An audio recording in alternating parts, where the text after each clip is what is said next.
February of 2011, a man in his 30s named Yang was eating dinner inside of his home in a rural village in China. Around him at the table were his 5 elderly aunts, who he lived with and took care of. He had been born with a disability that made it nearly impossible for him to speak. It also had left him blind in one eye. He had been sort of bullied for his disability. The few people that totally accepted him and loved him were his family, in particular his 5 aunts. Yang stood up and he cleaned the table off, and then he helped one of his aunts go up to her bedroom. He heard sirens outside. Now, Yang lives in this very remote rural village in China. Yang, literally in his whole life, had never even heard a siren or seen a police car. He saw at the base of the hill, about 600 feet away, were 2 police cars. The 2 police officers were standing there at the foot of this hill, trying to make sense of this insane story a local farmer had just told them. He said about a week earlier, he said he dreamed of his mother and she was shrouded in darkness and she was terrified and she was screaming for his help. In the dream, he ran to his mother to try to save her, but as soon as he would get close to her, it was like this shadow went over his mother and then she disappeared. Over the next several days, he kept having the same nightmare about his mother. When he went to his mother's place,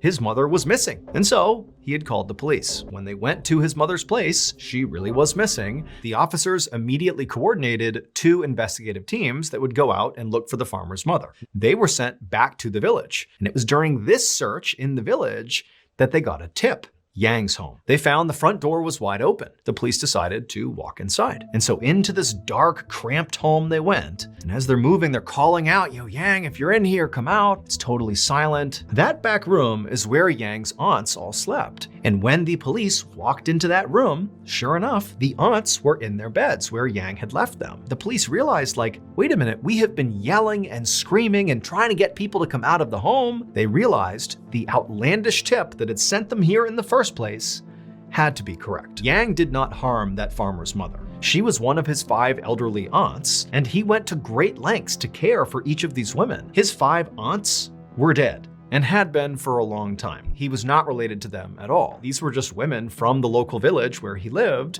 who had been nice to him. They had all died of natural causes. Yang didn't understand it when they passed away. And so after they died, he felt really sad and lonely.